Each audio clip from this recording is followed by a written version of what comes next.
And what better way to celebrate military service members than by baselessly accusing a bunch of prospective military officers of racism in what turns out to be an elaborate hoax. Oh my. Happy Veterans Day.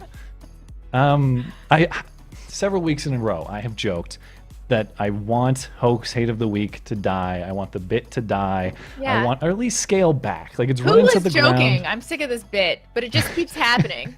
It's been run into the ground. And so the new policy was, okay, I'm only going to talk about ones that are confirmed hoaxes.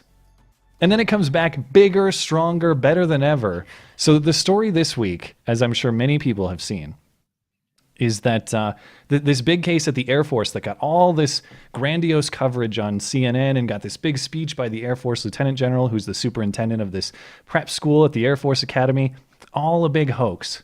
And there's basically egg for everybody's face. But even though it's proven to be a hoax, they still come up with this BS justification of, well, the message is still good, so there's no real problem here. You know, we said nice things, and we want to create a culture of inclusivity and happiness and togetherness. Oh, exhausting.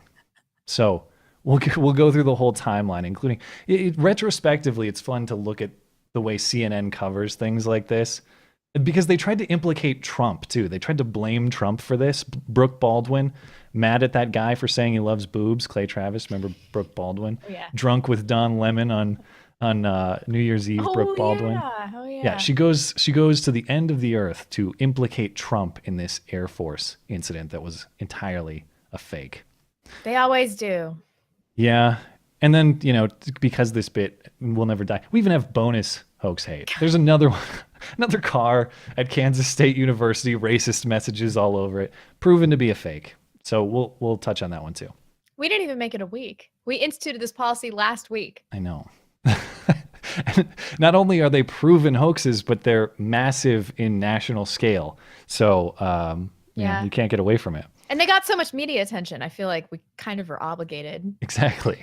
So I can't avoid this one.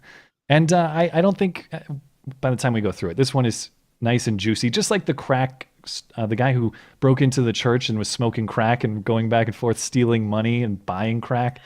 It's rich and deep like that one, so it's worthy. This was a big story at the time. It was late September. I don't think either of us commented on it formally, but everyone kind of suspected because it fit the mold of what a hoax hate incident would look like. So 5 black cadets at the U.S. Air Force Academy prep school found various racial slur messages scribbled on their message boards outside of their rooms, just like any college dorm setting. Marker board, right? I hate you, N-word, go away, N-word, whatever else. Go home, N-words is what one of them said. Then Lieutenant General Jay Silveria, he is the superintendent of the academy, and he gave this big grandstanding speech against racism at the academy and just generally among the force. And he famously, we'll listen to it momentarily here, famously said things like, if you can't, basically be a good person and not judge people who are different from you, you need to get out. Presumably meaning get out of the Air Force, I guess, or the Air Force Academy. And at the time, he was surrounded by 1,500 members of the school staff. So this was the big grandstanding speech that Lieutenant General Silveria gave at the time. You may have heard that some people down in the prep school wrote some racial slurs on some message boards. If you're outraged by those words, then you're in the right place. That kind of behavior has no place at the prep school, it has no place at USAFA, and it has no place in the United States Air Force. You should be outraged not only as an airman, but as a human being. I would be naive, and we would all be naive to think that everything is perfect here. We would be naive to think that we shouldn't discuss this topic. We would also be tone deaf not to think about the backdrop of what's going on in our country. Things like Charlottesville and Ferguson, the protests in the NFL, and it's about our diversity. And it's the power of the diversity, the power of the 4,000 of you, and all. It's not the bombs that the Air Force drops on ISIS. It's the diversity of the pilots that ISIS really fears. You got to watch out.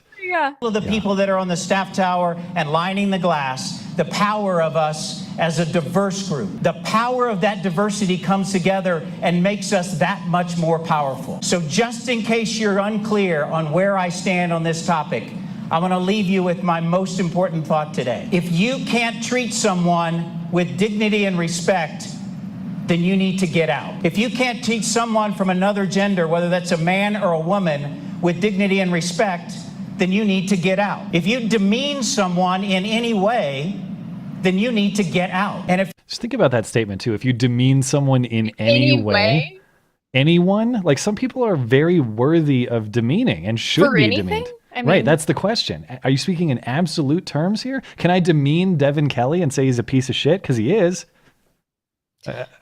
No, of course not. I get the spirit of what he's saying. I just think it's. Do you get the spirit of what he's? Because I was listening to this with my mouth hanging open. I was like, "This is the most cucked stuff I've ever heard in my life." Gets The way power worse. of diversity. No, I get what he's saying in the context of just interpersonal exchanges. You know, if I demean someone unjustifiably, if I just say I don't like you on account of who He you didn't are, say that though. He said I know, it's demean not- anyone in any. Or what was his exact terminology? for any reason, if you demean. Yeah. Well, there actually, are lots since of reasons that people should be demeaned. since we're breaking this down, I'll want to get his words again to be precise about it. women with dignity and respect, then you need to get out. If you demean someone in any way, then you need to get out. And if Yeah, it's too broad, man. What if they're a piece of shit that happens to be a minority? You can't. Well, if they're a piece of shit who's a white person, that's fine. I don't know. Ask him. All right, we're almost done with the speech here. you can't treat someone from another race or a different color skin with dignity and respect, then you need to get out. Reach for your phones. I'm serious. Reach for your phones. Grab your phones. I want you to videotape this so that you have it, so No, that you you can don't. use it. You And don't if you want- need it and you you don't need want my this words, videotaped. then you keep Don't these do this. words. Don't do if this you part, can't man. treat someone with dignity and respect, then get out. I just think of that Jonah Hill gif. Like, nah. You don't want them recording this, man. Okay, so it wouldn't have mattered if they recorded it or not, because the U.S. Air Force put this out on their YouTube channel, and this got viral play on their YouTube channel. Anyway, over 1 million views. Ooh.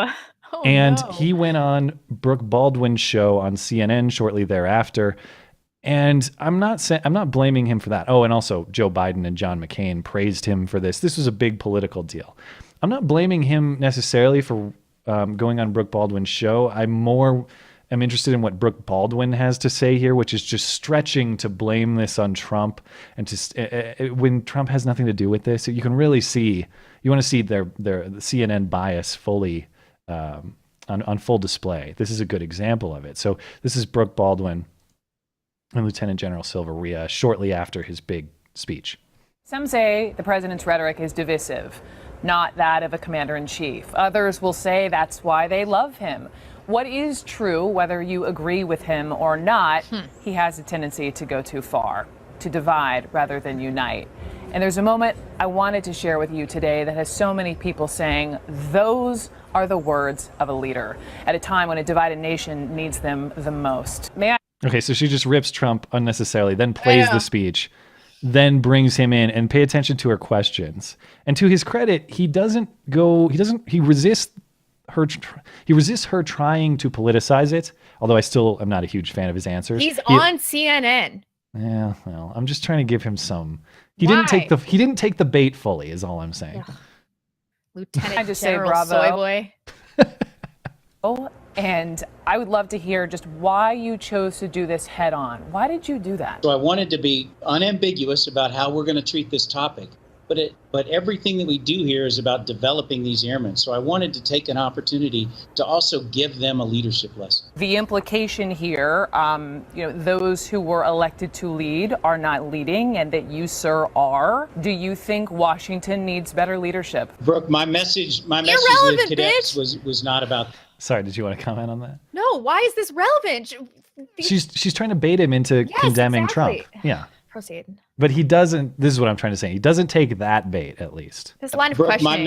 my message to the cadets was not about that. I wanted to have a direct conversation with them about the power of diversity. You did, General, mention events with ramifications outside the room. You mentioned Ferguson. You mentioned Charlottesville. You mentioned the NFL protests. How do you personally feel when you've been watching some of these players kneel during the national anthem. We would be tone deaf here to not consider that that's a backdrop of this incident that's happened at the prep school. Don't be tone deaf, Blonde. Clearly related. What are you, tone deaf? Oh, I am woke or whatever the kids say these days. I hear all the tones. Yeah. Take opportunities like this to teach the cadets and to develop them and to show them what they should be doing, what they should be discussing, and how important our values are to us as an Air Force and as an institute. This is what our cadets should be doing and should be discussing. Yeah. Seriously? The power of diversity. Last priority, unimportant, doesn't matter, will make our military weaker. What do you people want? Yeah. So, in case you haven't been able to tell already, this is all bullshit. Whole thing, bullshit, hoax, faked. Because on Tuesday, the findings of the investigation came out. And the school's investigation concluded one of the alleged victims did it himself. The Colorado Springs Gazette reports that the student is no longer enrolled at the school. The student reportedly, quote, committed the act in a bizarre bid to get out of trouble he faced at the school for other misconduct. Womp womp. Okay, you guys misjudged what happened here. You leaped to a conclusion without evidence. You made assertions that were unsubstantiated. You know what? It happens. I'll let you off the hook if you say our bad guys really messed that up. But we know that's not what they're going to do. We know they're not going to own up to these things. So CNN is stunned. And then within CNN's reaction is the Lieutenant General's statement. And honestly, I'll be frank, it just pisses me off. His response and CNN's response just plain pisses me off, is what they had to say. A stunning update today on a story we covered in late September. It was a speech heard all around the world, viewed more than 1 million times on social media. Lieutenant General Jay Silveria received high praise for telling a room full of cadets that racial slurs will not be tolerated at the Air Force Academy. After a month-long investigation, officials at the school now say it was all a hoax perpetrated by one of the black students. Oh, this was so huge, is. Ryan. You know, we talked to the general. You had former Vice President Joe Biden. This guy looks like Senator handsome John Ben McCain. Shapiro. I just want to point that out. Handsome? Are you saying Ben's not handsome? I mean, this guy looks like more handsome Ben Shapiro. Okay, good. Now, yeah, I know Ben listens. Now he can be happy. Reacting, you know, at the time. What happened? Who did this? According to the Air Force. The Air Force conducting its investigation found out that one of the supposed victims of these racist messages was, in fact, the perpetrator. This individual admitted guilt, and the investigation found that he was, in fact, the culprit. The general, you know, in talking to him, he was so sincere with us in his resolve, really with everyone in that room, right, to promote a culture of respect at the Air Force Academy. How is he responding to this news? Well, the general says he stands by his comments. He said that, you know, it was those words were written. He issued a statement to CNN earlier today saying that, you know, regardless of the circumstances, that those words were written and they needed to be addressed. And so he said, you know, you can never overemphasize the need of a culture of dignity and respect. And so, again, very... And it ends too. And those who don't understand those concepts aren't welcome here. Well, who are you talking about that doesn't understand this concept that you're bizarrely, ambiguously threatening? Nobody. You're still making unsubstantiated general accusations, and that pisses me off. There's a little bit left. Strong words backing up what he said. And so he stands by his message and thinks it's a powerful message that should be understood by all airmen, both at the academy and wider. Why couldn't you just be like, yo, we fucked up and we jumped on this story too fast because we wanted to look good because of this stupid diversity initiative? Yeah. People would be like, oh, the Air Force is awesome. It pains me to rip a military man, but this guy needs to get bent.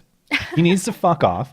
He gave a totally unsubstantiated virtue signaling speech, and he was implicitly accusing his cadet candidates of racism when none of them had anything to do with it. And instead of taking ownership and taking leadership when he was proven wrong. And laying into the black student, that needed to be done too. Yes, and that too. And maybe he did. I mean, the student isn't there anymore. You know he didn't. Come on. You think that that person called up that student was like, you know, shoot him out for that? No, nothing happened. except for the expulsion. Well, and then, so given the opportunity to admit the mistake, as you said, take ownership, be a leader, admit the mistake, set an example for your cadet candidates.